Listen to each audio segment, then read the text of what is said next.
बिस्मिल्लाहिर्रहमानिर्रहीम। अस्सलाम वालेकुम नादरीन, आप यूट्यूब चैनल देख रहे हैं। मैं इमरान ख़ान हूँ।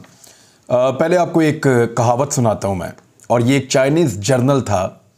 हज़रत ईसा अलैहिस्सलाम से 544 साल पहले, यानी 544 कबल मसीह में ये चाइनीज़ जर्नल था और बड़ा कामयाब जर्नल था, और इसका नाम था सुन त्ज़ू।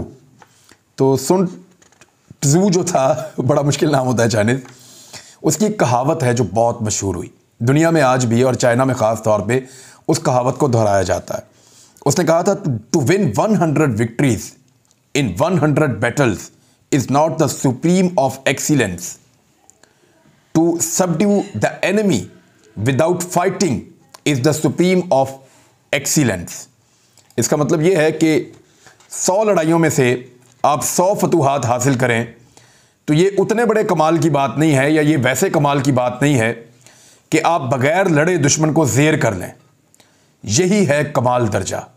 यानी एक बहुत बड़ा कमाल ये है कि आपको लड़े बगैर अपने दुश्मन पे आप काबू पा लें। कुछ जर्नल्स ने इसको ऐसे भी कहा कि विदाउट फायरिंग अ बुलेट, जंग जीतना ही असल जंग जीतना होता है, कि दुश्मन से लड़े बगैर उसको शिकस्त दे दी जाए, वही असल जर्नैल या लीडर होता है। अब इमरान खान साहब को मैं क्योंकि डिस्कस करने वाला था, तो मुझे ये मिसाल आपको इसलिए सुनानी पड़ी कि ज़रूरी नहीं है कि सारी लड़ाइयाँ लड़ी जाएं। कुछ चीज़ें हैं, कुछ बड़े फ़ैसले हैं जो पाकिस्तान में होने जा रहे हैं, उसकी कुछ वजूहात हैं। देखिए, पाकिस्तान के इदारों ने आज तक पाकिस्तान के साथ जो किया, जो तजर्बे पाकिस्तान के इदारों ने पाकिस्तान के साथ किए, 70 साल में पाकिस्तान उनको आज भी भुगत रहा है। पाकिस्तान के आसपास तमाम ममालिक तरक्की कर गए और पाकिस्तान पीछे रह गया। तमाम वसाइल के बावजूद, नौजवानों की बड़ी तादाद के बावजूद, मैन पावर होने के बावजूद, ज़बरदस्त लोग होने के बावजूद पाकिस्तान पीछे रह गया। वो इसलिए कि पाकिस्तान के इदारों ने पाकिस्तान को कभी 1, कभी 2, कभी 3 तजर्बा और तजर्बागाह बनाकर रखा। हमेशा हर 2-3 साल के बाद इनका दिल भर जाता है, ये नए सिरे से, नए तरीके से दोबारा एक नया आगाज़ करना चाहते हैं। 4 मरतबा तो पाकिस्तान में मार्शल लॉ लगा दिया गया। जब भी कभी आर्मी चीफ की तैनाती का मामला आता है तो पाकिस्तान में कुछ अजीबोगरीब चीज़ें होना शुरू हो जाती हैं। तो ये बेशतर चीज़ें इस तरह से पाकिस्तान में होती रही हैं। लेकिन इस वक्त इमरान खान साहब ने एक ऐसा दबाव बनाया पाकिस्तान की पूरे मंजरनामे के ऊपर। इमरान खान साहब ने एक ऐसा दबाव बनाया कि उस दबाव के बाद बहुत सारी अहम चीज़ें अब समझ आ रही हैं और वो करनी पड़ेंगी, और मामला उस तरफ जा रहे हैं। कुछ बड़े फैसले हो गए। कबल अज़ वक्त इंतखाबात जो हैं वो होंगे और वो देने पड़ेंगे, क्योंकि जो इम्पोर्टेड सरकार बनाई गई थी, पीडीएम की जो हुकूमत है, वो मईशत को और मुल्क को संभालने में मुकम्मल तौर पर नाकाम हो गई है। इंतखाबात के अलावा कोई और रास्ता नहीं बचा कि पाकिस्तान में पॉलिटिकल स्टेबिलिटी आएगी तो उससे पाकिस्तान की मईशत जो है वो स्टेबल होने की तरफ जाएगी। एक और चीज़ ये है कि नवाज शरीफ साहब की ज़िद थी कि वो एक तैनाती के मामले के ऊपर अपना एक मखसूस फैसला करवाना चाहते थे, लेकिन उनकी ज़िद को रद्द कर दिया गया है और उनकी ज़िद को मानने से इनकार कर दिया गया है, क्योंकि नवाज शरीफ साहब की जो ज़िद है वो आइन और कानून से मुतसादम है। यानी मेरी इंफॉर्मेशन के मुताबिक सीनियरिटी की एक लिस्ट जो है वो पीएमएलएन के पास है। नवाज शरीफ साहब की उस लिस्ट के अंदर एक ऐसे जनरल का नाम पहले नंबर पर है जो जनरल कमर जावेद बाजवा से भी 2 दिन पहले रिटायर हो रहे हैं। मैंने ये सवाल रखा एजाजुल हक साहब के सामने। एजाजुल हक साहब एक बड़े सीनियर पॉलिटिशियन हैं, बल्कि वो ज़ियाउल हक साहब के साहबजादे भी हैं। पाकिस्तान की एस्टेब्लिशमेंट को, फ़ौज को, अफसरान को वो बहुत अच्छे तरीके से जानते हैं। तो मैंने उनसे जब ये पूछा, क्योंकि एक लंबी इंस्टीट्यूशनल मेमोरी है उनके पास, तो मैंने उनसे पूछा कि 29 तारीख को जो लोग सीनियर होंगे, क्या वही लोग सीनियर होंगे या इस वक्त तक जो लोग सीनियर हैं उनको भी कंसिडर किया जा सकता है? क्योंकि जो मौजूदा लिस्ट है उसमें जनरल आसिम मुनीर सबसे सीनियर ऑफिसर के तौर पे हैं, जनरल साहिर शमशाद दूसरे नंबर पे आते हैं। लेकिन अगर उनकी रिटायरमेंट हो जाती है 27 नवंबर को, तो 29 नवंबर को सबसे सीनियर जनरल साहिर शमशाद होंगे और दूसरे नंबर पे अजहर अब्बास साहब आएंगे। तो इस तरह ये एक मुख्तलिफ लिस्ट हो जाएगी। तो जनरल ज़ियाउल हक साहब के बेटे एजाजुल हक साहब ने मुझे बताया कि जो लोग 29 नवंबर को सीनियरिटी लिस्ट में पहले, दूसरे, तीसरे, चौथे, 5वें नंबर पर आएंगे, वही एक्चुअल सीनियरिटी लिस्ट है। ये उन्होंने मुझे ऑन द रिकॉर्ड बताया, बोल टीवी पे बात करते हुए। बहरहाल फिर इसका मतलब है नवाज शरीफ साहब जो मांग रहे हैं वो कानून और आइन से कुछ हद तक मुतसादम है, और फिलहाल उन्हें वो नहीं मिल रहा। मैं फिलहाल का लफ्ज़ इसलिए इस्तेमाल कर रहा हूं कि अभी भी दिन बाकी हैं और इमरान खान साहब ने 26 नवंबर तक का टाइम दिया है। 26 नवंबर तक का टाइम इमरान खान साहब ने क्यों दिया है? इसके पीछे मौका भी है उन तमाम लोगों और ताकतों के लिए जो पाकिस्तान को कंट्रोल करके बैठे हुए हैं और पाकिस्तान का गला घोंटा हुआ है, जिसकी वजह से पाकिस्तान की इकॉनमी जो है वो घुट रही है। उनके पास मौका है कि वो इमरान खान के निकलने से पहले पहले कोई सलूशन इसका निकालें और वो इमरान खान साहब को बताएं। तो इमरान खान साहब इस्लामाबाद में एक जलसा करें, यौम तशक्कुर करें, पूरे पाकिस्तान को इस्लामाबाद में इकट्ठा करें, वहाँ पर अनाउंसमेंट करें और फिर बैठ के मामला को तय कर लें। चाहे ये मामला असेंबली के अंदर बैठ कर तय हो, चाहे ये मामला असेंबली के बाहर बैठ कर तय हो। कुछ चीज़ें हैं जो इमरान खान साहब की डिमांड्स हैं जो पूरी करनी पड़ेंगी, उनके मुतालबात हैं। नंबर एक तो ये है कि जो एल्फी लगाई गई है पीडीएम को, यानी वहीं आपको पता चल जाएगा कि सियासत के अंदर इस वक्त भी एस्टेब्लिशमेंट का किरदार है या नहीं है। अगर तो वो अपने आप को बाहर करते हैं तो फौरी तौर पे पीडीएम को जो एल्फी लगी है वो एल्फी निकाल दी जाएगी। एल्फी निकलते ही पीडीएम की जो इत्तेहाद है वो ताश के पत्तों की तरह बिखर जाएगा और ये हुकूमत गिर जाएगी। इस हुकूमत के गिरते ही नए इलेक्शन की तरफ जाने का रास्ता खुल जाएगा। इलेक्शन की तारीख और इसकी यकीन दहानी पर या तो तारीख दे दी जाएगी या उसकी यकीन दहानी करवा दी जाएगी। तो फिर इमरान खान साहब की टीम जो है वो हुकूमती टीम के साथ मुज़ाकरात करेगी, चाहे वो मुज़ाकरात असेंबली के अंदर हों या असेंबली के बाहर हों, और उसके नतीजे में अगले इंतखाबात के लिए मोडालिटीज़ और जो चीज़ें हैं उनको तय कर लिया जाएगा। साफ बात है कि इलेक्ट्रॉनिक वोटिंग मशीन को रद्द किया जाएगा, उसको हिस्सा नहीं बनाया जाएगा। साफ बात है कि ओवरसीज़ पाकिस्तानियों को वोट डालने का हक नहीं दिया जाएगा। लेकिन इमरान खान साहब का एक बड़ा दरीना मुतालबा है कि इलेक्शन कमीशन जो है उसको तब्दील किया जाए, यानी चीफ इलेक्शन कमिश्नर उनको किसी सूरत कबूल नहीं है और साफ और शफाफ इंतखाबात के रास्ते में वो एक बड़ी रुकावट है। लिहाजा ये मामला जो है इसके ऊपर इमरान खान साहब को और जो हुकूमती जमातें हैं उन सबको बैठना पड़ेगा। एक और ये है कि वैसे तो फ़ौज ये कहती है कि उनका सियासत से कोई ताल्लुक़ नहीं है, लेकिन मेरे ख्याल में फ़ौज का सियासत से गहरा ताल्लुक़ है और फ़ौज का सियासत से ताल्लुक़ इतनी जल्दी ख़त्म भी नहीं होगा और ना वो ख़त्म करेंगे। मगर ये तासुर बनाने की कोशिश की जाएगी कि फ़ौज का सियासत से ताल्लुक़ नहीं है और फ़ौज अपने आप को इस अमल से बाहर रखेगी और बाहर रखने का फ़ैसला कर रही है। तो एक बड़ा अच्छा फ़ैसला होगा, लेकिन इसके लिए बहुत कुछ साबित करना पड़ेगा। नंबर एक, ये साबित करना पड़ेगा कि एल्फी निकाल ली जाए। पीडीएम की जो इत्तेहाद है पीडीएम का, वो ताश के पत्तों की तरह बिगड़ता हुआ आपको दिखाई देगा।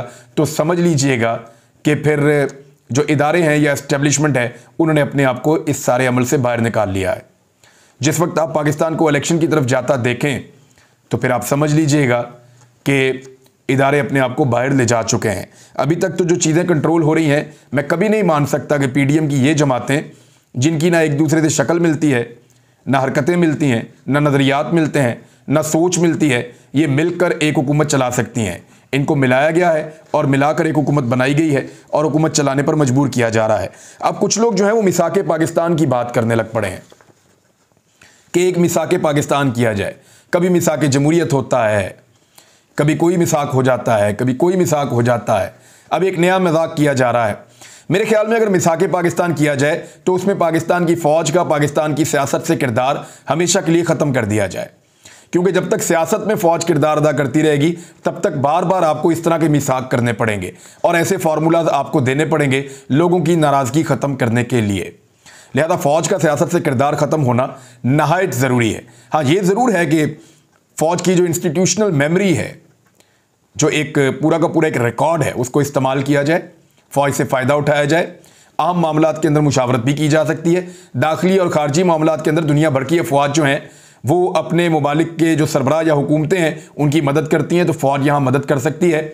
लेकिन इंतज़ामी मामलात हों, हुकूमत के मामलात हों, करप्शन के और एहतसाब के मामलात हों, सियासतदानों को दबाने के मामलात हों, हुकूमतें बनाने या हुकूमतें गिराने के मामलात हों, इनसे फ़ौज को बाहर रहना चाहिए। और माजी में बदकिस्मती से फ़ौज हमेशा से इसका हिस्सा बनी रही है। तो ये बड़े फ़ैसले हो रहे हैं। इसकी एक और जो नज़ीर मिलती है और एक और जो इसकी मिसाल मिलती है वो है जी एक और ख़बर में, और वो ये ख़बर है, ख़बर छपी है जनाब ARY के ऊपर कि बैलेट पेपर्स के लिए भी कागज़ हासिल कर लिया गया है। ये बहुत फाइनल मराइल में ये चीज़ें हो रही होती हैं। इसका मतलब है पाकिस्तान इलेक्शन की तरफ जा रहा है। वो इलेक्शन कमीशन जिसने अदालत में आकर कह दिया था हम तो इलेक्शन करवा ही नहीं सकते, इमरान खान ने और सदर आरफ अलवी ने असम्बलियाँ तहलील कर दी हैं, नए इंतखाबात के लिए 3 महीने का वक्त है, हम तो इलेक्शन करवा ही नहीं सकते, क्योंकि उस वक्त जो हैंडलर्स थे वो चाह रहे थे कि इलेक्शन ना हो। लेकिन इस वक्त जो खबरें उनकी निकल कर आ रही हैं वो ज़रा आप सुन लीजिए। ज़राए का कहना है कि आम इंतखाबात के लिए गैर हसास मटीरियल भी खरीद लिया गया है, बैलेट पेपर्स के लिए कागज़ भी हासिल कर लिया गया है, इंतखाबात के लिए मटीरियल की प्रिंटिंग जारी है, जबकि हल्का बंदियाँ भी मुकम्मल हो चुकी हैं। इंतखाबी फहरिस्तें अपडेट हो चुकी हैं। पोलिंग स्टाफ का तमाम डाटा, पोलिंग स्टेशंस कितने होंगे और कहां कहां होंगे, सब डाटा तैयार कर लिया गया है। ज़राए का कहना है कि इंतखाबी अमले की तरबियत की तैयारी भी मुकम्मल कर ली गई है। RMS के इस्तेमाल की हिकमत अमली पर भी जो उसको मुरतब कर लिया गया है, और ROs और डिप्टी ROs की फहरिस्तें और डाटा तैयार कर लिया गया है। सरकारी अफसरान की लिस्टें भी 3 माह पहले तलब कर ली गई थी। यानी अब वो इलेक्शन कमीशन जो चंद माह पहले कह रहा था कि हम इलेक्शन करवा ही नहीं सकते इस वक्त, अब वो पूरी तरह से इलेक्शन के लिए तैयार है। गो कि अभी इलेक्शन का जो सही टाइम आने में 10 महीने बाकी हैं, लेकिन इलेक्शन कमीशन का ये कहना है कि अब हम इलेक्शन करवा सकते हैं, और हम इलेक्शन करवाने के लिए आज भी ऐलान होता है तो मुकम्मल तौर पे तैयार हैं। तो ये इशारे हैं जिनको आप समझ सकते हैं कि पाकिस्तान अब किस सिमत में और कैसे बढ़ेगा। एक और बहुत ज़बरदस्त खबर है, मुझे आपको देनी है वो खबर। बिलावल भुट्टो जरदारी ने मरियम औरंगज़ेब का रिकॉर्ड तोड़ दिया। मरियम औरंगज़ेब को PTV पर पूरे 5 लोग सुन रहे थे, और वो 5 लोग हमें पता चल गया कि कौन है, और इंशाल्लाह बहुत जल्द आपके सामने वो बेनकाब हो जाएंगे। लेकिन बिलावल भुट्टो जरदारी को 40 से 45 लोगों ने PTV पर सुना है। यानी उसकी प्रेस कॉन्फ्रेंस को 40 से 45 लोग बराह रास्त पाकिस्तान टेलीविज़न के ऊपर देख रहे थे। अब ये रिकॉर्ड PMLN कैसे तोड़ेगी? इस रिकॉर्ड के लिए PMLN का कौन सा ऐसा वजीर है जो सामने आएगा? क्योंकि बिलावल ने बहुत बड़ी मुश्किल पैदा कर दी है कि मरियम औरंगज़ेब का रिकॉर्ड 9 गुना ज़्यादा व्यूअरशिप लेकर तोड़ दिया है। यानी 40 से 45 के बीच में ये नंबर मूव कर रहा था, कभी 45 तक जाता था, कभी 40 तक आता था। तो लाइव इतने लोगों ने पाकिस्तान टेलीविज़न पे बिलावल भुट्टो जरदारी को ऑनलाइन देखा है। लेकिन फिर हुआ ये कि उसी वक्त इमरान खान साहब की तकरीर आ गई। सिर्फ जो मेरा अपना YouTube चैनल है, 6 घंटे के बाद का ये डाटा मैं आपको बता रहा हूँ, इस पे बिलावल को 6 घंटे गुजरने के बाद 116 लोग देख चुके हैं, जबकि इमरान खान साहब को 175,000 लोग देख चुके हैं। 1,75,000। ये सिर्फ मैं अपने चैनल की बात कर रहा हूँ, मेरा छोटा सा चैनल है। बाकी इमरान खान साहब को मिलियंस के अंदर लोगों ने देखा है और लगातार उनको सुन रहे हैं। तो ये इमरान खान का मुकाबला कैसे करेंगे सारे मिलके? मैं तो हैरान हो जाता हूं देखकर। तो ऐसे में बहुत मुश्किल है कि ये इतने आराम से इलेक्शन देंगे। अभी थोड़ी सी खिचड़ी पकेगी, थोड़ी सी चीज़ें होंगी। लेकिन वो शहबाज शरीफ साहब ने एक जुमला कहा था बड़ा मज़ेदार, और वो जुमला मुझे हर ऐसे मौका पर शहबाज शरीफ साहब जब भी ऐसी किसी मुसीबत में या चीज़ों में फंसते हैं तो मुझे वो जुमला याद आ जाता है। शहबाज शरीफ साहब ने कहा था कि बेगर्स कांट बी चूज़र्स, कि जो भिखारी हैं उनकी कोई चॉइस नहीं होती। भिखारी चॉइस नहीं कर सकते, वो इंतखाब नहीं कर सकते, वो फैसला नहीं कर सकते, तो फैसला कहीं और होगा। मेरी दुआ है कि सियासतदानों को अल्लाह ताला वो ताकत दे और वो हिम्मत दे कि वो अपने फैसले खुद कर सकें, और जिनके हाथों में उनके फैसले पिछले 70 साल में रहे हैं उनके हाथों से वो फैसले भी ले लिए जाएं, और उनके हाथों से बहुत बड़ी बड़ी चीज़ें, जो जिम्मेदारियां उन्होंने इजाफी उठाई हुई हैं, वो भी उसको छोड़ें, ताकि पाकिस्तान खुली हवा में सांस ले, पाकिस्तान आगे बढ़े, पाकिस्तान में कंपटीशन आए, पाकिस्तान में आम लोगों को भी वही सारी फैसिलिटीज़ और सहूलियात मिले जो ख़ास लोग लेकर उड़ जाते हैं और यहाँ पे कंपटीशन किसी को करने ही नहीं देते। नैब कराची से, यानी जिन लोगों को सहूलत फराहम की गई है, उनके ज़रा कारनामे आप चेक करें। एक और सीनियर प्रोसिक्यूटर ने इस्तीफ़ा दे दिया है।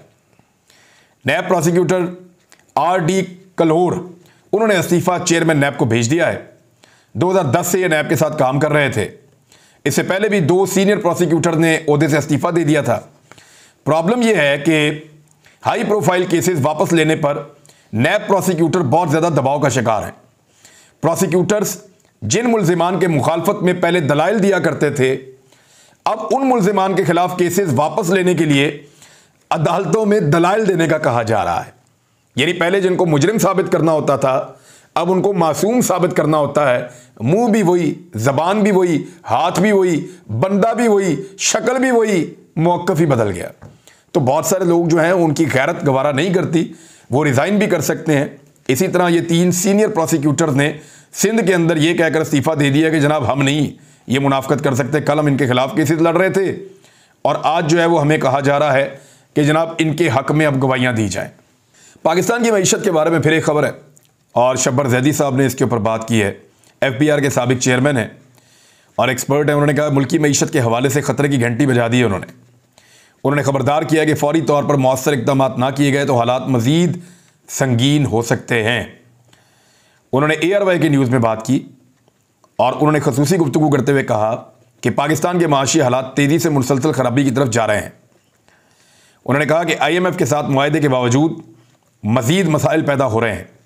पाकिस्तान में टैक्स की कलेक्शन कम हुई है जिसकी वजह से IMF नाराज़ है।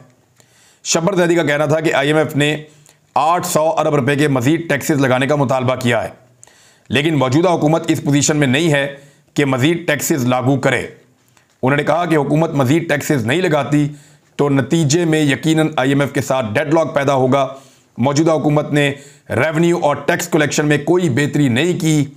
एक सवाल के जवाब में उन्होंने कहा कि पाकिस्तान का रिस्क रेट भी मुसलसल बढ़ता चला जा रहा है, जिसकी वजह से भी आलमी सतह पर पाकिस्तान पर एतमाद ख़त्म हो रहा है। ये बड़ी अनफॉर्चुनेट सिचुएशन है। कुछ और चीज़ें थी मुझे आपके साथ शेयर कर दी थी, लेकिन मैं अगले वीलॉग में करूँगा। अब तक के लिए इतने, अपना ख्याल रखिएगा, अपने चैनल का भी। अल्लाह हाफ़िज़।